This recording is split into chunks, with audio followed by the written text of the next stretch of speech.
Ikhwan dan akhwat yang dirahmati oleh Allah Subhanahu wa Ta'ala, Assalamualaikum warahmatullahi wabarakatuh. Inilah kunjungan Irena Center dan Indonesian Commercial Jockey melalui berbagai media di seluruh Indonesia dalam acara Membangun Peradaban Islam dengan siaran radio di Indonesia. Assalamualaikum warahmatullahi wabarakatuh. Waalaikumsalam warahmatullahi wabarakatuh. Bismillahirrahmanirrahim. Alhamdulillahi rabbil alamin. Wassalatu wassalamu ala ashrafil anbiya'i wal mursalin, imamil muttaqin, sayyidil ghurril muhajjalin, Sayyidina wa maulana Muhammadin wa ala alihi wa ashabihil mujahidin at-tahirin, amma ba'du. Saudara-saudara kaum muslimin rahimakumullah. Dalam kehidupan ini, pada satu sisi memang kita harus melaksanakan berbagai kegiatan amal ibadah. Tetapi pada sisi lain, kita juga harus menjaga jangan sampai amal ibadah yang sudah kita kerjakan itu dihancurkan oleh sikap kita sendiri. Bahwa kita sudah sholat, alhamdulillah. Bahwa kita sudah zakat dan memberikan sedekah, syukur. Bahwa kita sudah melaksanakan ibadah haji, thayyib. Apakah dengan demikian amal kita sudah menjadi banyak? Nanti dulu. Jangan berbangga hati dan puas diri. Pada kesempatan yang berbahagia ini, saya ingin menyampaikan satu hadis yang diriwayatkan oleh Imam Ad-Dailami, di mana Rasulullah sallallahu alaihi wasallam pernah bersabda, "Sittatu asya'in tuhbitul a'mal."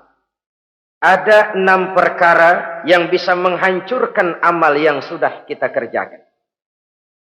Salat yang sudah kita kerjakan itu, zakat yang sudah kita bayarkan itu, haji yang sudah kita tunaikan itu, bisa dihancurkan oleh 6 perkara ini. Nanti di akhirat, pada saat setiap orang menunggu pahala dari ganjaran amal yang ia kerjakan di dunia ini, kita menanti dan menanti, ya Rabb, mana amal kebaikan saya? Mana pahala kebajikan yang saya lakukan? Hasilnya tidak ada.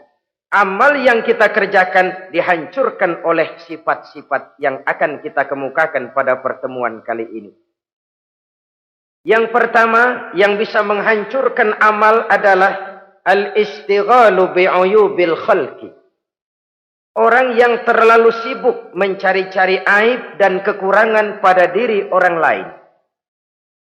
Habis waktunya hanya untuk mengorek-ngorek celah orang, sementara ia lupa pada aib dan celak dirinya sendiri.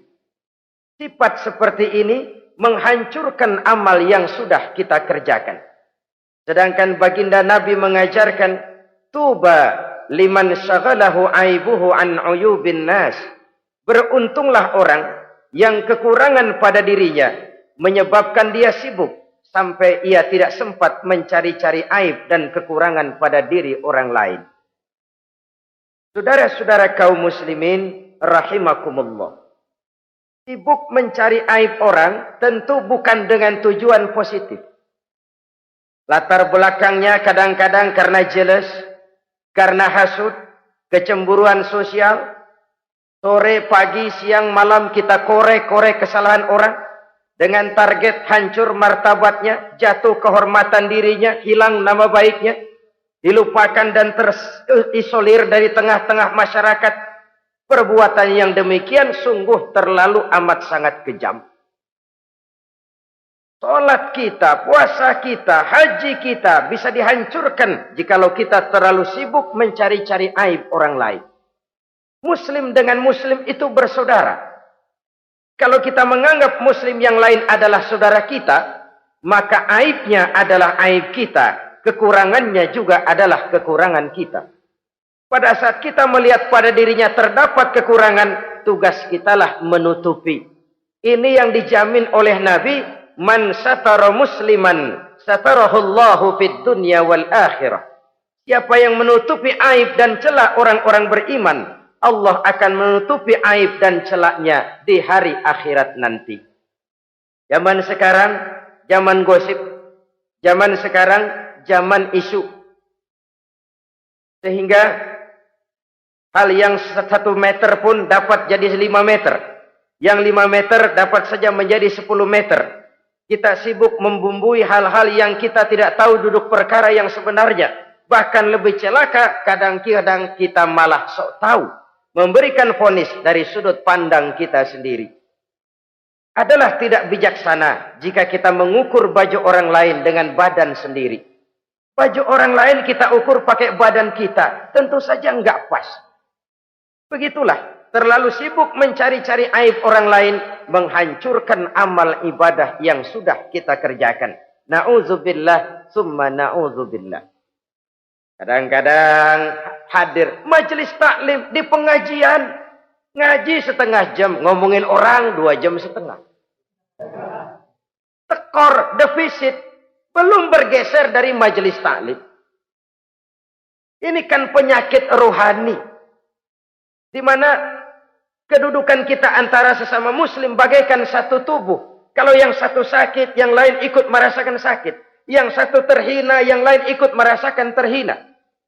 Jadi pada saat kita melihat aib orang lain, kita ceritakan di mana-mana, kita bongkar di mana-mana, tentu satu hal yang jelas, kita tidak senang kepada orang itu. Kita tidak senang kepada orang itu. Dan kalau sudah tidak senang, maka fungsi persaudaraan bisa berubah menjadi permusuhan. Oleh sebab itu, kalau ada 2 orang berselisih, boleh kita bohong untuk mendamaikan 2 orang tadi. Misalnya si A sama si B berantem nih, jengkel, marah-marahan. Saudara datang ke rumah si A. Ah, saya dengar kamu lagi marahan sama B. Iya itu si B, kurang ajar. Bangsat, bajingan, tengik. Pokoknya kalau ketemu, awas. Ah, saya kira sih enggak begitu. Ah, tadi saya ketemu B, dia bilang malah kangen sama sampean. Dia pengen ketemu. Ingat masa lalu zaman sebantal berdua, sebatang rokok berdua. Dia kangen pengen ketemu. Padahal si B enggak ngomong apa-apa sama saya. Saya olah sedemikian rupa sampai si A tenang. A tenang, saya datang ke rumah B. B, katanya kamu lagi marahan sama si A. Iya tuh A, unyuk monyet. Udahlah, pokoknya kalau ketemu dia saya hantam habis. Ah, barusan saya ketemu si A, dia bilang pengen ketemu ente. Pengen ngobrol kayak dulu, mengembalikan keharmonisan yang hilang, mengembalikan kehangatan persaudaraan yang lenyap. Si A tenang, si B adem. Kenapa? Karena bohong saya. Kesana saya ademin, kesini saya ademin. Jenis bohong seperti ini berpahala. Kenapa? Tujuannya mendamaikan orang yang sedang berselisih. Tapi kan orang bermental seperti ini jarang. Yang banyak kan tukang kompor sekarang. Kalau angetin sini, angetin, murub deh. Datang sama A, lu marahan sama B. Iya, gue kesel banget sama B. Emang? Wow. Diemang-emangin. Oh, udah dah. Pokoknya gue mah kalau jadi elu takut sama si B, gue buka celana. Gue pakai rok deh. Si A panas. A panas, datang ke rumah B. Komporin lagi. Dua-duanya panas, koslet, terjadi perkelahian. Biang iblisnya tukang kompornya. Sampai untuk mendamaikan 2 orang yang berselisih. Diizinkan berdusta. Kenapa? Prinsip Islam itu islah. Mencari jalan damai. Bukan mengeruhkan suasana. Inilah realitas di tengah-tengah masyarakat. Enakan ngomporin daripada nyiramin. Enakan manasin daripada mendamaikan 2 orang yang sedang berselisih. Apalagi kalau kita punya kepentingan. Main nimbrung aja kayak toge. Kagak ngerti urusan. Nyampur aja nyampur. Toge kan begitu toge. Ada laksa nimbrung. Ada gado-gado ngikut. Ada kredok masuk. Kagak ngerti juntrungan masalah. Main nyampur aja nyampur. Ini kan tidak objektif namanya. Nah, mental seperti ini. Wah, sholatnya khusyuk. Zakat bayar, sedekah iya. Tapi kalau suka cari-cari aib orang. Jembreng kesalahan orang di mana-mana. Salatnya, puasanya, hajinya bisa dihancurkan oleh mental yang seperti ini. Jangan bangga-bangga, salat saya sudah banyak, puasa saya hebat, mantap, haji saya tiap tahun mondar-mandir ke Mekah. Tapi kalau mental seperti ini masih ada, waspadalah. Amal yang kita kerjakan bisa hancur oleh sikap mental kita sendiri. Ini yang pertama. Yang bisa menghancurkan amal, terlalu sibuk mencari-cari aib orang lain. Satu. Yang kedua, saudara-saudara, wa qaswatul qalbi. Orang yang hatinya keras, tidak mempan diberikan nasihat. Baik nasihat yang datang dari luar dirinya, ataupun nasihat yang datang dari dalam dirinya. Hatinya keras. Dikasih muka tembok, kulit badak, kuping kebo. Makhluk apa namanya itu? Wallahu a'lam. Rai gedek. Pantas ya kalau kita lihat sejarah Islam itu turun di semenanjung Arabia. Sebagai test case. Masyarakat Arab 14 abad yang lalu dikenal keras, kasar, brutal, primitif. Dari berbagai aspek kehidupan. Standar kalau di tengah masyarakat yang begitu keras Islam berhasil. Masyarakat lain lebih mudah masuk. Rasulullah diutus di Cianjur lalu dakwahnya sukses. Saya nggak kagum. Paling-paling datang Nabi ke Cianjur disambut dengan ramah. Enggak, Rasul. Ayo nama kumaha Rasul wae, ayo nama itu. Pasti aman, damai, tidak ada cerita perang. Tapi Masya Allah, turun di tengah satu struktur sosial yang keras, kasar, primitif. Menghadapi orang yang hatinya keras seperti ini. Apa prinsip kebijaksanaan yang dilaksanakan oleh Rasul dalam menerapkan syariat Islam? Pertama, at-tadrij fit tasyri'. Dalam melaksanakan syariat, prosesnya melalui tahapan. Contoh, jahiliyah dulu itu paling senang sama mabuk. Geng. Binteler. Oh, jahiliyah itu kalau sudah mabuk nggak cuman minum, mandi pakai arak. Subhanallah, mandi pakai arak. Menghadapi masyarakat yang seperti ini, apa strategi syariat Islam? Mula-mula ayat yang turun. Yas'alunaka 'anil khamri wal maisir, qul fihima ismun kabirun wa manafi'un linnas. Mereka bertanya kepada Muhammad tentang arak. Katakan, arak itu ada manfaatnya, tapi juga ada bahayanya. Bahayanya lebih besar daripada manfaatnya. Tidak diharamkan dulu, tidak. Cuman dikasih sen. Teler emang enak. Oh, melayang ke langit. Cuman ada bahayanya. Bahayanya lebih besar daripada manfaatnya. Dikasih gambaran, dikasih sen.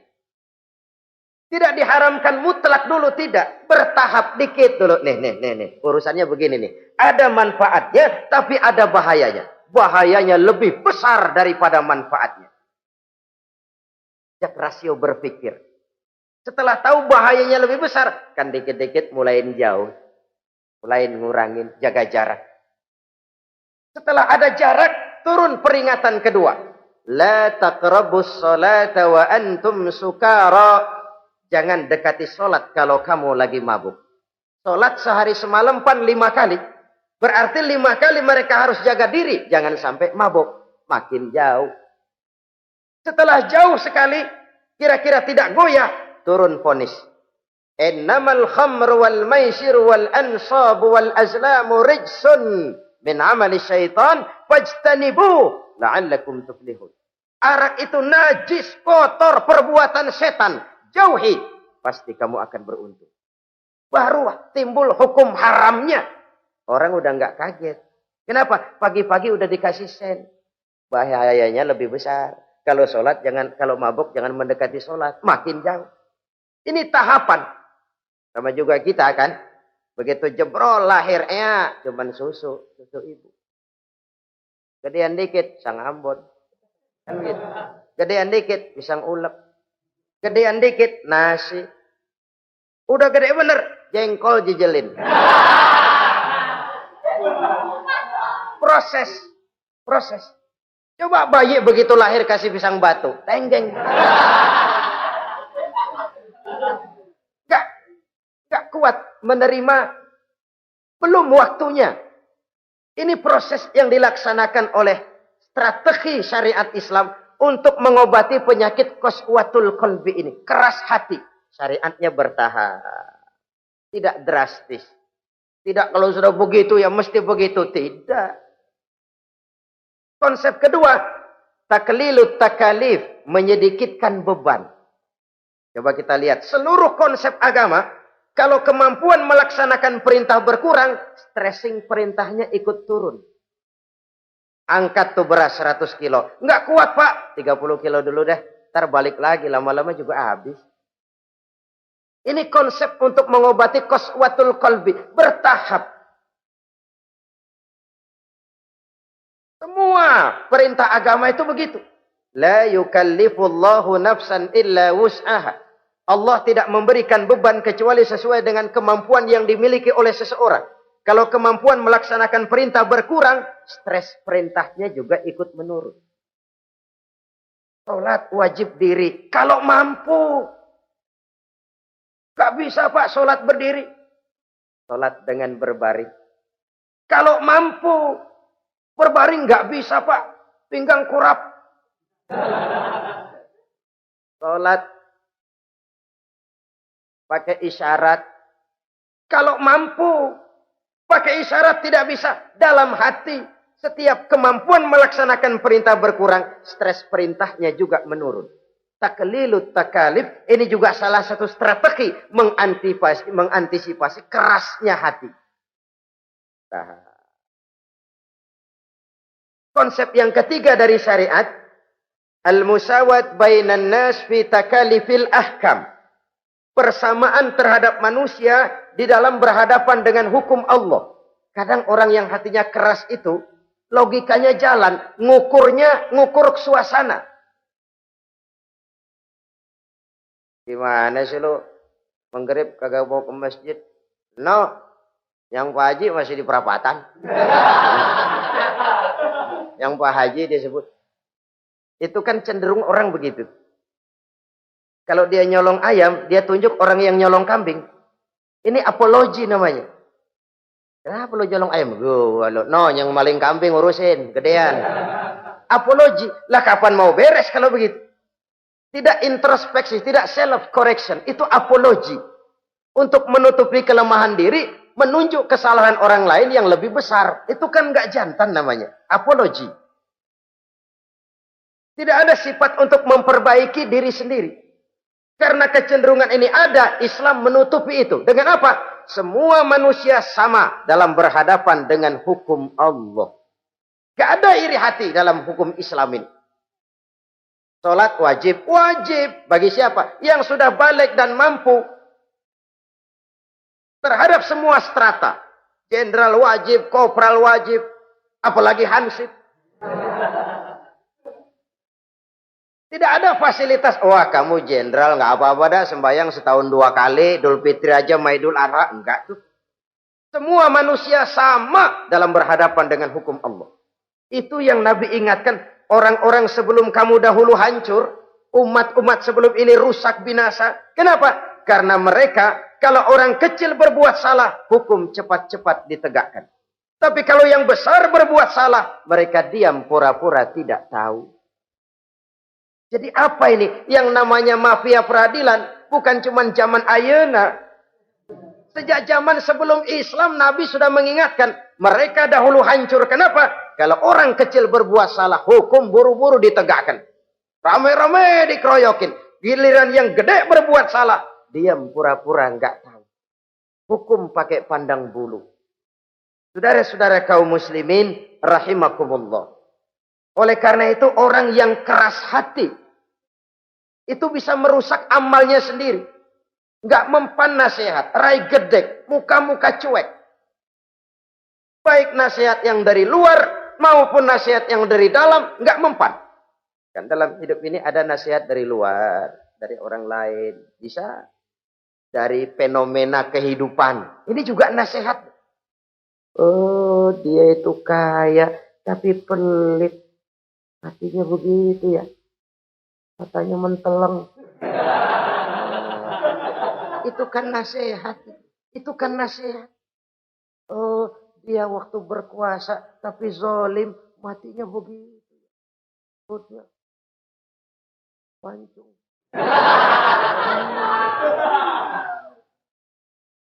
Fenomena kehidupan yang kita lihat, yang kita dengar, yang kita saksikan, itu semuanya bisa nasihat. Unzuru kaifa kana akibatul mukadzibin.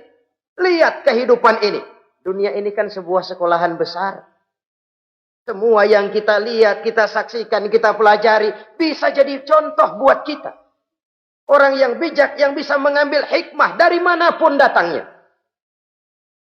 Baik dari yang baik, maupun dari yang tidak baik. Saudara-saudara kaum muslimin, rahimakumullah. Nasihat yang datang dari luar. Dari orang atau dari fenomena kehidupan. Atau nasihat yang tumbuh dari dalam diri sendiri. Perubahan organisme tubuh. Itu kan nasihat. Ya Allah. Sekarang cantik jelita. Iya, sedang sweet 17-an. Rambutnya hitam, ikal berderai. Iya, semua memuji. Alisnya katanya laksana semut beriring. Dagunya bak pauh dilayang. Kalau dia senyum, semua orang terpesona. Sekarang 50 tahun yang akan datang, coba senyum, kabur orang. Fenomena kehidupan. Apa yang tidak berakhir? Kenapa harus keras hati? Kita kata kita berkuasa, berapa hari kita punya jabatan? Kita kata kita kaya, berapa banyak harta kita? Kita kata kita alim, kita tahu. Apa yang kita tahu dari semesta jagat raya ini? Lalu apa yang tidak berakhir? Korun yang katanya kaya, mati itu. Fir'aun yang katanya gagah, mati. Napoleon Bonaparte, the Lion of Europe, singa daratan Eropa, mati. Saking matinya, mati.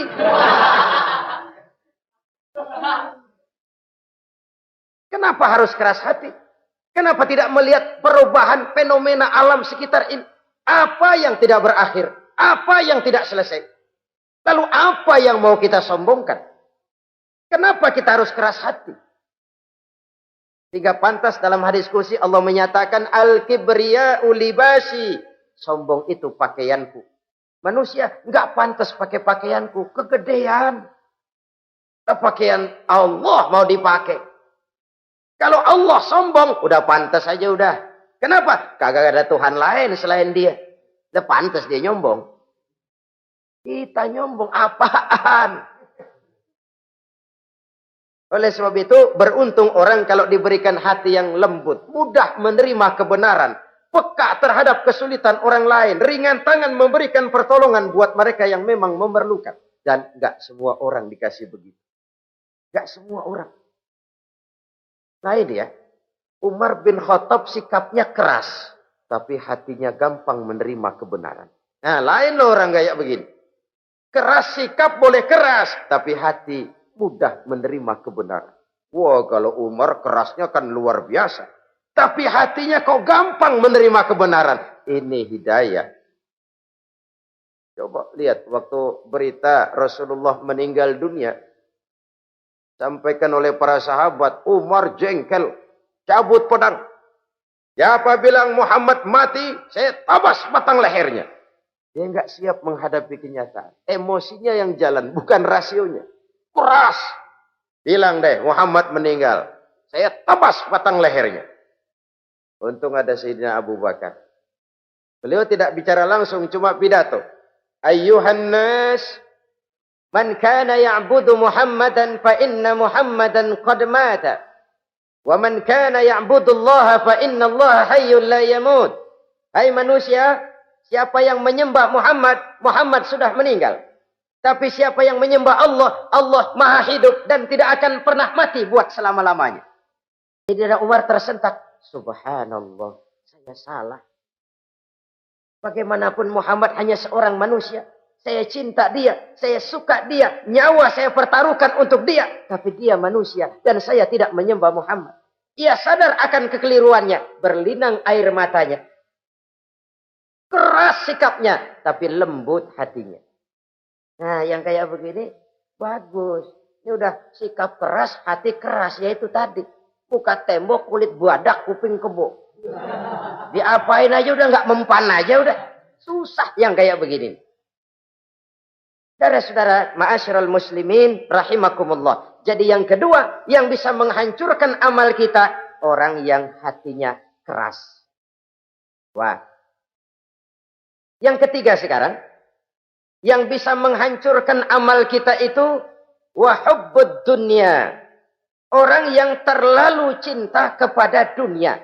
Nih, pakai kalimat terlalu ya. Kalau sekadar cinta kepada dunia, why not?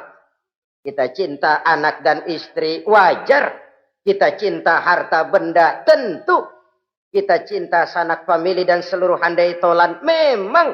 Kita juga cinta kepada bangsa dan tanah air. Itu bagian dari iman, persilahkan. Yang tidak boleh itu kalau sudah pakai kalimat terlalu. Terlalu. Sebab kalau sudah terlalu, itu sudah di luar kontrol. Orang lalu menghalalkan segala cara. Terlalu cinta kepada jabatan. Akhirnya bergeser. Sholat menghadap Allah. Dengar mau pindah jabatan ke tempat kering, gerasak gerusuk nyari dukun. Ini kan namanya iya kana budu wa dukun nasta'in. Nggak bisa wong itu satu paket. Kalau iya kana budu wa iya kana nasta'in. Kalau hanya kepadamu ya Allah kami menyembah, hanya kepadamu kami minta tolong. Ini paket, jangan dipisah-pisah. Menyembahnya kepada Allah, minta tolongnya kepada yang lain. Sinkret, bercampur. Iya, kalau es campur enak. Tapi kalau agama dicampur dengan yang lain, nggak enak rasanya. Sama juga begini, ada gelas ya. Kalau sepenuhnya diisi bensin, itu ketahuan, bisa diminum motor. Kalau sepenuhnya diisi air putih, jelas bisa diminum orang. Tapi begitu separuh diisi bensin, separuh diisi air putih, kacau dah. Motor minum, mogok. Orang minum, mabok. Dijual juga nggak laku. Kenapa? Sinkret. Maka Allah pesan, wala talbisul haqqa bil batil. Jangan kau campur aduk yang hak dengan yang batil. Saudara-saudara kaum muslimin, rahimakumullah. Begitulah terlalu cinta kepada dunia sering menyebabkan orang out of control. Bergeser dari garis yang telah ditentukan oleh Allah. Apalagi di zaman sekarang ini. Persaingan hidup makin tajam. Tensi ekonomi semakin tinggi. Gaya hidup semakin konsumtif.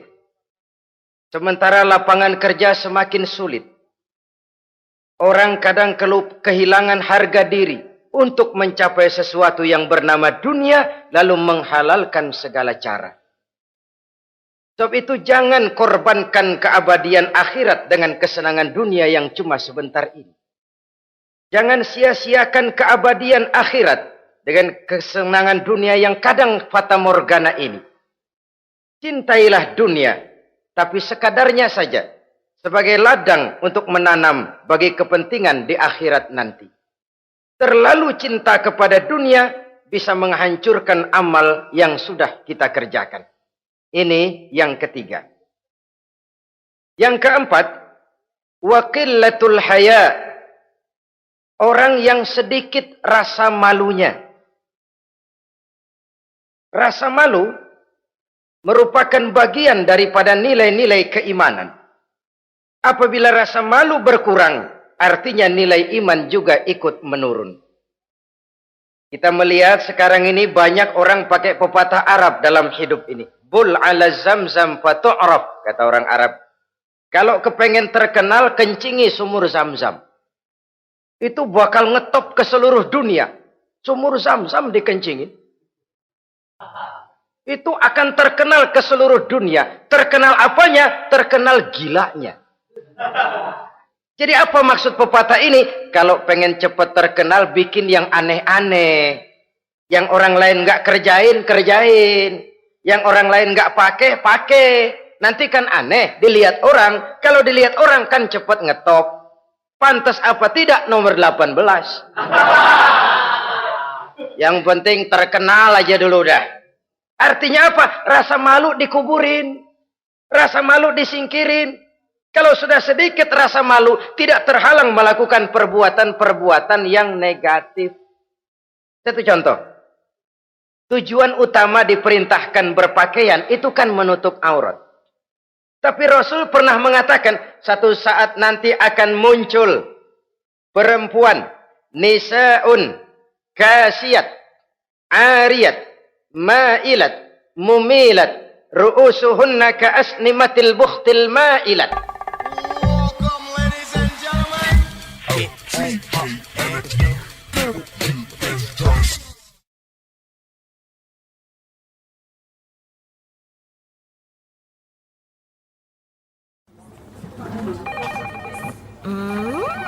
What is it? Ooh, a new chocolate product by the Integral CJ's Management. What chocolate?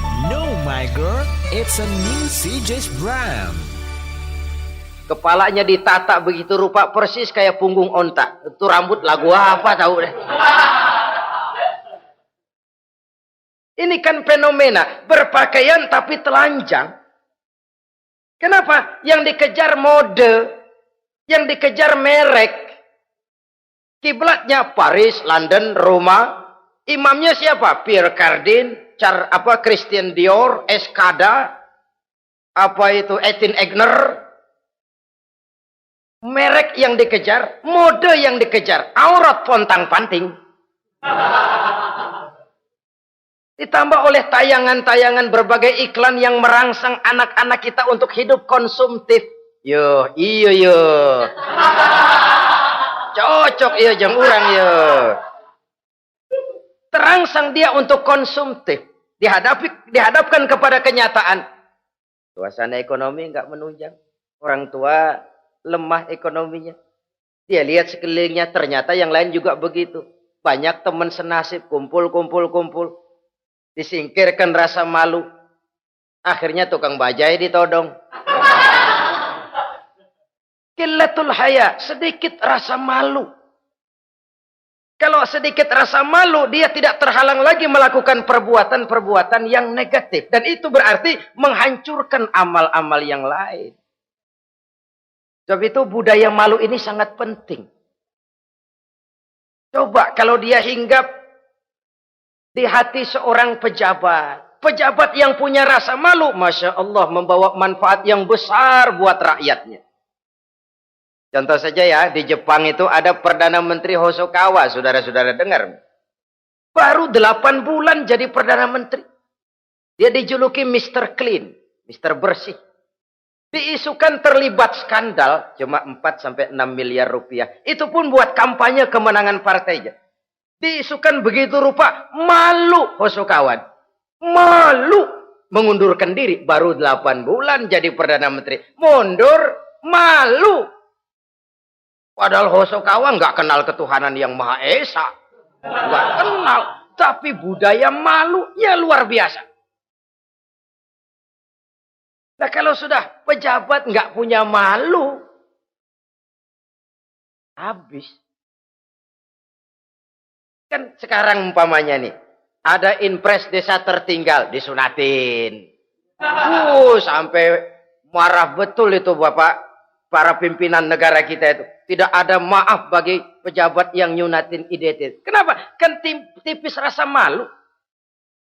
Turun dari atas sunatin. Turun ke bawah sunatin. Turun ke bawah sunatin lagi. Nyampe bawah tetelan doang dikit banget. Kebanyakan tukang sunat, saudara-saudara. Budaya malu yang nipis. Orang kaya kalau punya budaya malu, bawa rahmat bagi lingkungannya. Ulama kalau punya rasa malu, nggak jual ayat menghalalkan yang haram, mengharamkan yang halal. Bagaimana kiai? Haram karena belum dapat bagian. Begitu dapat jatah, haram dikit dah. Kiamat umat kalau sudah kayak begini.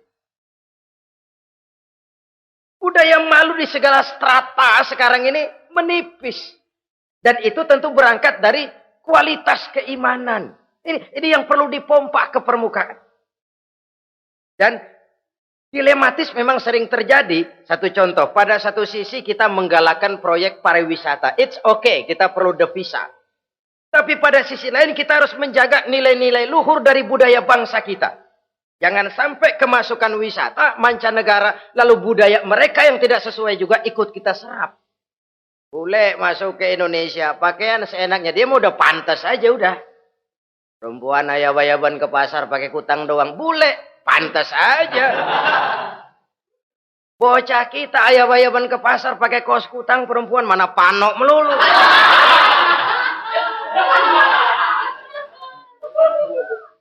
Menipisnya budaya malu. Ada standar. Bahwa mode, hal kedua. Merek apalagi. Yang pertama itu menutup aurat. Dari sisi berpakaian saja. Kalau anak-anak kita diracuni oleh yang namanya mode, diracuni oleh yang namanya merek, dia akan terbuai hidup dalam alam kepalsuan. Sekarang ini hidung pesek bisa dibikin mancung. Kulit keriput jadi kenceng. Operasi plastik. Pada sisi lain pengaruh duit juga luar biasa. Ya aki-aki keriput kalau habis gusuran kenceng lagi. Pasaran keras lagi. Oleh sebab itu budaya malu ini perlu kita kembangkan. Supaya di semua strata sosial memiliki budaya yang namanya malu. Sederhana memang, tapi tidak semudah mengucapkannya. Sampai-sampai dijadikan taruhan al-haya'u minal iman. Rasa malu itu bagian daripada iman. Dan malu yang tertinggi, kalau sudah punya malu kepada Allah, itu puncak. Puncaknya di situ. Kalau cuma malu sama mertua, ngaling aja dikit, dia kagak tahu. Kalau cuma malu kepada petugas keamanan, terlalu banyak tempat yang mereka nggak lihat. Tapi kalau sudah budaya malu kepada Allah, tidak sejengkal tanah pun terhalang dari pengetahuan Allah. Ini nantinya juga punya pengaruh sosial. Sosial kontrol sekarang juga sudah renggang. Dulu kalau ada hal yang dianggap aib, satu kampung tahu. Malunya selebar awak. Sekarang budaya hidup sudah individualis. Tetangga mau apa kayak cuek aja udah. Akhirnya orang anteng. Lah nggak apa-apa ini, dah tenang aja dah, besok begitu aja lagi. Sosial kontrol juga sudah agak renggang sekarang ini. Kalau dulu orang punya rasa sosial kontrol yang begitu dekat. Oleh sebab itu, budaya malu merupakan bagian daripada iman. Orang yang sedikit rasa malunya bisa lepas kontrol. Kalau dia sudah lepas kontrol, dia bisa melakukan hal-hal yang merusak amal perbuatannya sendiri. Oleh karena itu, pada pertemuan kali ini, saya juga mengajak, mari kita tumbuh kembangkan budaya malu ini. Saudara-saudara kaum muslimin, rahimakumullah. Yang kelima, yang bisa menghancurkan amal kita, watulul amal. Orang yang terlalu panjang angan-angannya. Hidup dalam bayangan. Kakinya tercabut dari alam realitas. Mengharap burung terbang tinggi, tapi punai di tangan cepat-cepat dilepas. Akhirnya burung di tangan terlepas, punai juga tidak datang. Terlalu panjang angan-angan. Hidup cuma nunggu keajaiban. Yang diwiridin jikalau. Orang sudah kemana-mana dia masih anteng. Jikalau andai kata umpama misalnya. Islam bukan agama orang pemalas yang selesai sholat lalu berpangku tangan. Ada orang yang cuma sujud saja rezekinya mengalir. Ada. Ada orang yang cuma munajat di keheningan malam. Rezekinya mengucur. Ada. Tapi kan bukan kelas kita. Itu kelas antara dia dengan Allah, tidak ada jarak lagi. Orang-orang yang batinnya bersih. Doanya didengar. Permohonannya dikabulkan. Permintaannya cash. Kalau kita bisa bayang cuma nadah doang. Nggak mau usaha. Paling banter orang undang tahlil kita. Sebesek campur geretan udah. Kita ini tahap yang bekerja, berusaha, berdoa, tawakal. Pernah dalam satu sholat Jumat Rasulullah di masjid, ada seorang sahabat Baduy datang dari pedalaman mau sholat Jumat, turun dari onta cepat-cepat masuk ke masjid. Ditegur oleh Rasul, ontamu sudah kamu ikat? Belum ya Rasul. Kenapa? Saya tawakal kepada Allah. Marah Rasul. Keluar. Ikat ontamu. Masuk lagi ke masjid. Baru tawakal. Sederhana sekali. Tapi inilah gambaran kehidupan. Ikat ontamu baik-baik. Baru tawakal. Kalau nggak diikat. Udah tawakal. Terus hilang. Tawakalnya salah. Sudah diikat rapi-rapi masih hilang juga. Nah, tawakalnya benar. Sudah usaha, sudah ikhtiar. Toh hilang juga.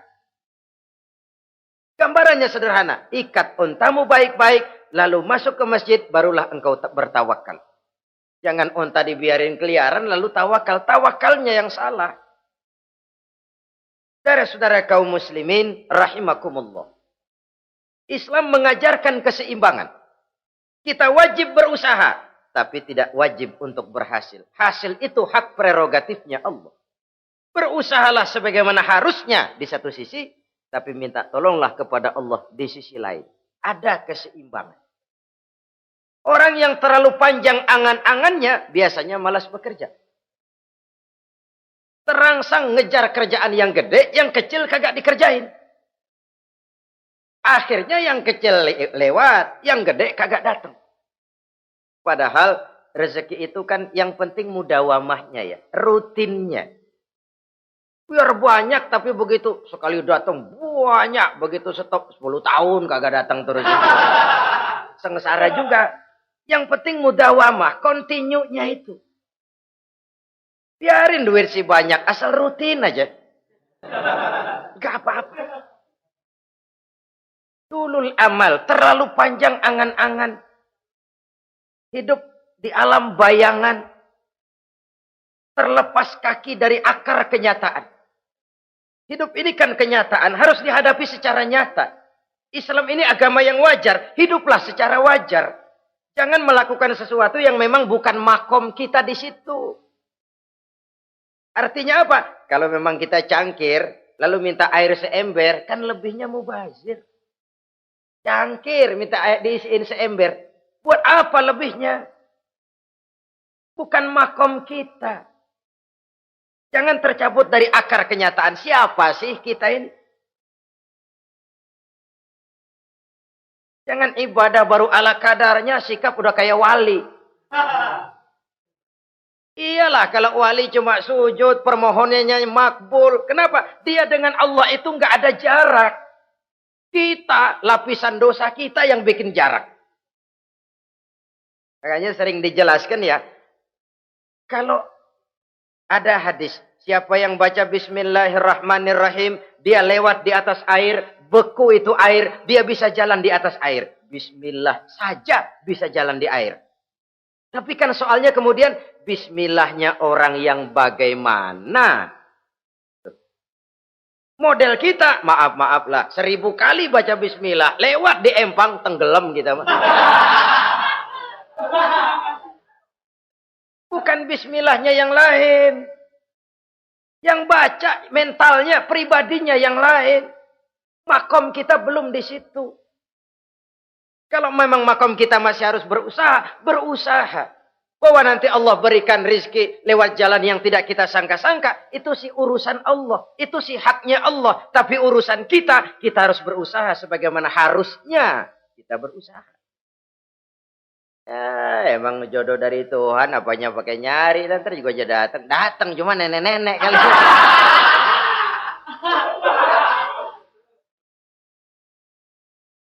Bekerja, berusaha. Jangan terlalu panjang angan-angan.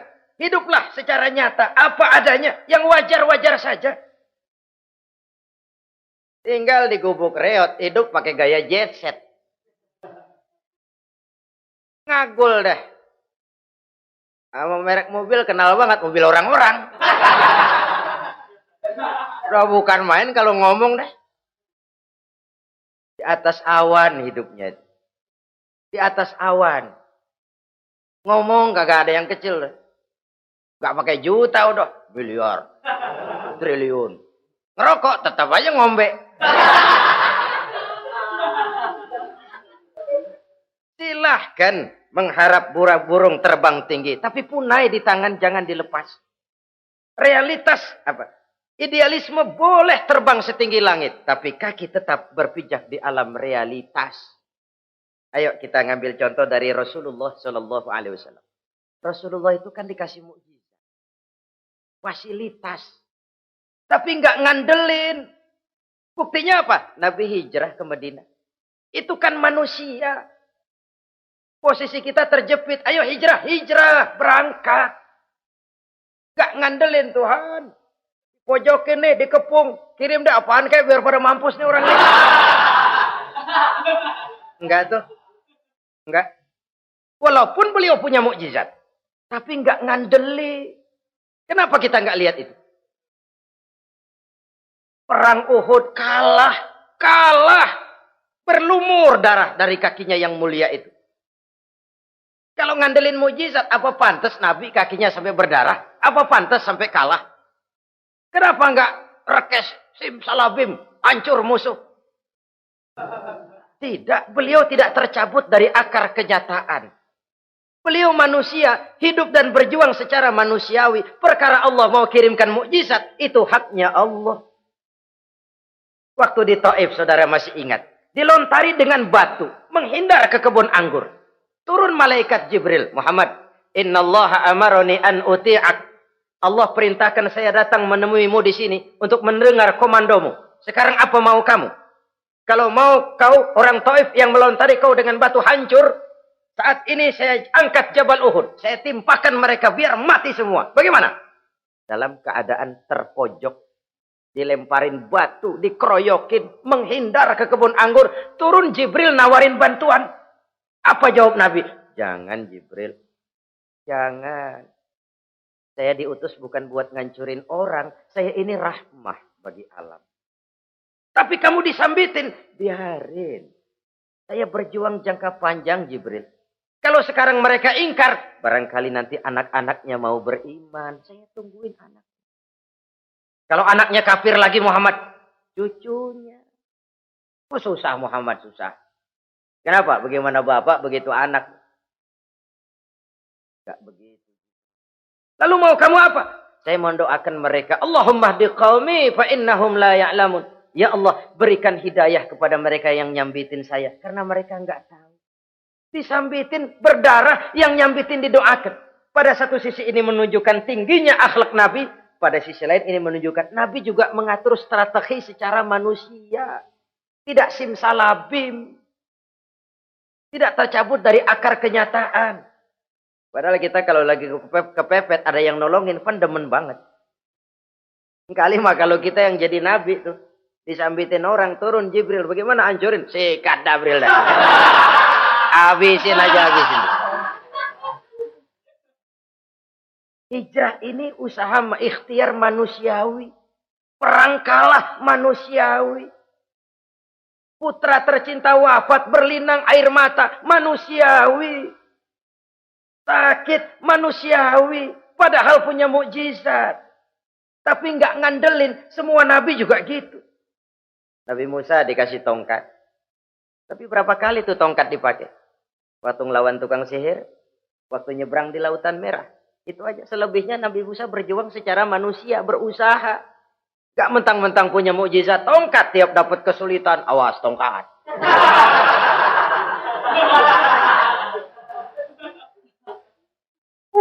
manusiawi. Ini Rasul. Kenapa kita nggak lihat itu? Kenapa kita lalu tercabut dari akar kenyataan dan hidup dalam khayalan? Sampai-sampai di satu anekdot yang menyentuh. Sekarang ini akibat tayangan-tayangan televisi begitu rupa. Ada seorang bapak ditanya sama anaknya. Pak, Tuhan sama Batman kuatan mana sih? Logikanya sudah dipenuhi oleh gambaran Batman. Bahwa Batman itu kuat, gagah, menolong yang lemah. Timbul logika. Kuatan mana sama Tuhan katanya. Pengaruh yang dia lihat itu membentuk opini. Sama juga sekarang coba lihat ibu-ibu. Kalau udah Cassandra, itu masakan ditinggal tuh angus di dapur. Angit tuh tempe. Saudara-saudara kaum muslimin, rahimakumullah. Begitulah yang kelima, yang bisa menghancurkan amal kalau orang terlalu panjang angan-angan. Hiduplah secara wajar karena Islam memang agama yang wajar. Jangan melakukan sesuatu yang memang bukan makom kita di situ. Jangan melakukan sesuatu yang memang bukan posisi kita di situ. Kullun ya'mal ala syakilatih. Jangan minta ayam menggonggong. Jangan minta kambing mengeong. Bukan bagiannya. Bukan bidangnya. Sama juga orang ngomong, apaan mubalik kerjanya ngomong doang. Sekarang kan zaman pembangunan. Mana ada mubalik ngurus irigasi. Nah, kalau mubalik ngurus irigasi, apa lurah mau ngajar PK? Jangan tercabut dari akar kenyataan. Toh prinsip modern saja mengajarkan the right man on the right job. The right man on the right place. Orang harus ditempatkan sesuai dengan bidangnya. Jangan tercabut dari akar kenyataan. Inilah kita dan inilah yang harus kita lakukan. Hidup ini kenyataan. Hadapilah secara nyata. Perkara Allah mau membuat yang lain, itu hak prerogatif Allah. Bukan urusan kita. Yang terakhir saudara, yang keenam yang bisa menghancurkan amal kita. Wa zalimun la yantahi. Perbuatan zalim yang tidak sanggup dihentikan. Zalim kepada Allah. Zalim kepada makhluk. Atau zalim kepada diri sendiri. Ada orang zalim kepada Allah. Begini banyak nikmat yang diberikan Allah. Nggak sanggup dah kita ngitungnya. Dari bangun tidur sampai tidur lagi nikmat nggak pernah berhenti itu. Bahkan kita tidur sendiri. Sadar nggak kita waktu tidur nggak berdaya? Coba ketika kita ngorok pulas, andai kata kecoa 16 masuk ke kuping kita. Siapa yang mau jagain? Siapa yang mau jagain? Nikmat. Belum pernah nikmat Allah berhenti. Begini banyak nikmat yang diberikan. Dan Allah cuma minta satu. Syukuri nikmat itu. Kalau kamu syukuri, aku tambah. Kalau kamu ingkar, asal tahu saja azabku itu pedih, kata Allah. Orang yang zalim kepada Allah. Orang yang tiap hari memakan nikmat Allah. Tapi enggak pernah mensyukurinya. Akaltum ni'mata rabbikum walam tashkurulah. Kamu makan nikmat Tuhanmu. Tapi enggak pernah kamu bersyukur kepadanya. Itu zalim kepada Allah. Pak, dalam hidup ini kan kita dikasih waktu 24 jam sehari semalam. Sehari semalam, 24 jam. 24 jam itu Allah kan enggak minta semua. 5 waktu saja kau lapor kepadaku. Sholat. Sholat kalau bagus 10 menit kan. Taruh dah tuh sholat bagus. Kilat 5 menit dah. Kilat khusus 2 menit. Cepet dia nggak pakai perangko. Taruhlah yang menengah kita ambil 5 menit. Kalau 5 waktu, 5 kali 25, 5 kali 5 berarti 25 menit untuk lapor. Hei manusia, aku kasih kau hidup 24 jam. 25 menit kau lapor. Banyak yang berat. Padahal sisanya masih 23 jam 35 menit. Buah gambaran ini. Zalim kepada Allah. Padahal zalim kepada Allah yang rugi bukan Allah. Se-ASEAN tidak ada yang sujud. Apa Allah tekor? Apa Allah lalu berhenti jadi Tuhan? Apa Allah lalu jadi lemah? Tidak. Zalim kepada Allah artinya juga zalim kepada diri sendiri. Lalu zalim kepada sesama makhluk. Kadang tidak kita sengaja. Karena itu dalam Islam tidak ada kebebasan mandiri. Ya contohnya ya. Kita beli radio. Kita setel di rumah kita sekeras-kerasnya. Terus dalam hati nih. Radio gue. Beli gue pakai duit gue. Gue setel di rumah gue. Sekeras-kerasnya. Urusan apa sama orang? Kata kita. Tetangga kita kan boleh juga ngomong begitu. Mata gue. Yang ngantuk gue. Gue tidur di kamar gue. Ngapa suara radio lu masuk kemari? Ini kebebasan saya nyetel radio dibatasi oleh kebebasan tetangga saya yang mau tidur. Kalau saya perturutkan nafsu saya sudah zalim kepada dia. Zalim kepada orang lain. Dan yang banyak tidak kita sadari, zalim kepada diri sendiri. Membiarkan diri hanyut dalam munkarat dan tanpa ada usaha untuk menghentikannya. Tidak ada orang yang bisa mencelakakan diri kita terus-menerus kalau bukan diri kita sendiri. Tidak ada yang bisa menyelamatkan diri kita kalau bukan kemauan kita yang tinggi untuk menyelamatkannya. Allah sudah ciptakan kita dalam bentuk yang paling mulia. Fi ahsani taqwim. Dari sekian banyak makhluk yang diciptakan Allah, tidak ada yang sekomplit, seindah, secantik manusia. Ini harus dijaga. Jangan posisi yang sudah tinggi ini kita rendahkan sendiri. Fi ahsani taqwim posisi kita. Tapi kita rendahkan, kita kembali asfala safilin. Posisi yang paling rendah, kita zalimi diri kita sendiri. Karena itu, zalim kepada Allah, zalim kepada orang lain, zalim kepada diri sendiri, akarnya sama, mendatangkan kerugian. Dan bisa merusak amal yang sudah kita kerjakan. Oleh karena itu, mari sama-sama kita berusaha. Pada satu sisi kita melaksanakan amal ibadah sebagaimana yang seharusnya, tapi pada sisi lain kita menjaga nilai-nilai ibadah. Jangan sampai hancur oleh perbuatan kita sendiri. Sekianlah jumpa kita kali ini. Insya Allah kita lanjutkan di lain kesempatan. Terima kasih atas segala perhatian. Mohon maaf atas segala kekurangan. Usikum wa nafsi bitaqwallah. Wassalamualaikum warahmatullahi wabarakatuh.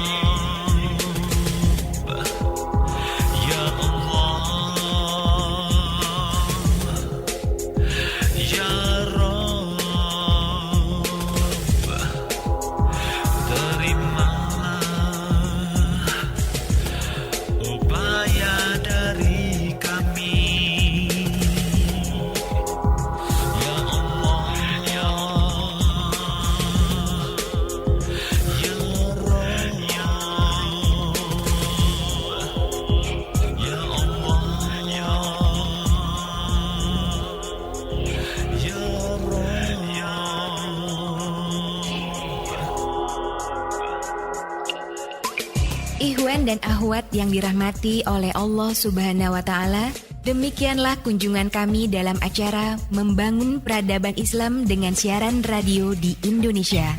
Syukur Alhamdulillah atas nikmat Islam dan indahnya persaudaraan yang Allah karuniakan kepada kita semua. Semoga ilmu milik Allah dapat membentengi akidah kaum muslim dari berbagai upaya penyesatan. MPI DSRI ini merupakan komunikasi dan jabat erat di antara kami, Irena Center, Indonesian Commercial Jockey, serta berbagai media di seluruh Indonesia. Terima kasih. Wassalamualaikum warahmatullahi wabarakatuh.